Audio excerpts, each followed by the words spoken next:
Blaž Filipič, prihajam z kmetije Parandrejec. Nahajamo se na Trebiji. Na kmetiji imamo več panog. Ena od panog je kozjereja, prireja kozjega mleka. Dnevno pridelamo cirka 50 litrov mleka. Molzemo jih dvakrat dnevno. Mleko se deloma proda na kmetiji, deloma se odda sirarjem za predelavo v sire. Molzemo jih od marca ali pa aprila pa do novembra. V obdobju od novembra do aprila so pa ponavadi kotitve, takrat se pa živali ne molze. Čreda pa šteje cirka 40 komadov. Trop sestavljajo kozje srnaste pasme, vse živali imamo rogate.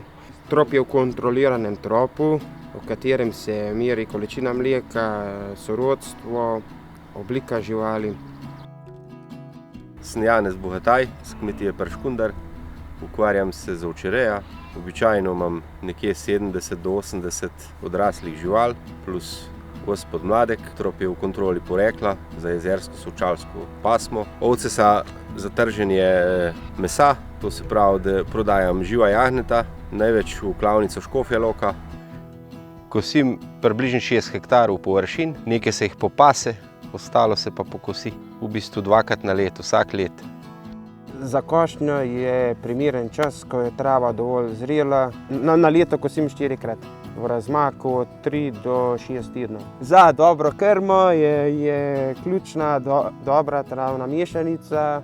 Na travniku seno sušim od 3 do 4 dni, če se krma balira, če pa se spravlja refuza, se suši 3 dni. Sušilna naprava je zelo krasna zadeva. Velikokrat pride prav, v bistvu za skladiščenje ni še futar ali pa sno, ni še dosti suh. Mi prijatelj naredi bale, pa jih dam na sušilno, pa se dosušijo. Bala se suši približno 2 dni po en stran in 2 dni po drug stran. Kvaliteta je pa neprimerno boljša, predvsem takrat, kadar je treba samo enkrat obračati, namesto 2-krat ali pa 3-krat.